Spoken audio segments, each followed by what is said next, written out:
আব্বা আম্মা, আমার স্বামী সুলতান। যে আমি সুলতান, আমি একটা বিদেশি কোম্পানিতে মোটামুটি একটা ভালো পদেই চাকরি করি। আমার বাড়ি বরিশাল। জামাইয়ের বয়সটা বেশি হয়ে গেল, যে তাই তো মনে করছি। আবার কিছু মনে না করলে একটা প্রশ্ন করবো। করো। আপনার ডেট অফ বার্থ কত? 1974। ও তাহলে ঠিক আছে আব্বা, আপনি আমার চেয়ে 4 বছরের বড়। আপনার ডেট অফ বার্থ মানে জন্ম কত সালে? যদি 1979 সাল। আপনি তো আমার চেয়ে 1 বছরের ছোট। যাই হোক, সেটা কোনো সমস্যা না। আম্মা হইলো আম্মা। কি বলেন আপনি, কি বলেন? হ্যাঁ? আম্মা তো আম্মাই। বয়স সম্পর্কে জ্ঞানের কথা যদি বলি তাহলে কথা একটাই, এমন একটা লোক পৃথিবীতে নাই যে বলতে পারবে যে তার বয়স বাড়বে না। বয়স বাড়বে, সবাই বাড়বে। এই যে সে, তারও বয়স বেড়ে যাবে, নাতি নাতকুর হবে।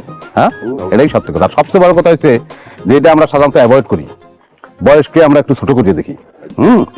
কিন্তু পুরান চাইলে আসলে কিন্তু ভাতে পারে। তাহলে আমরা কি দাঁড়াই থাকবো এখানে? এই যে ওয়েলকাম। হ্যাঁ ঠিক আছে।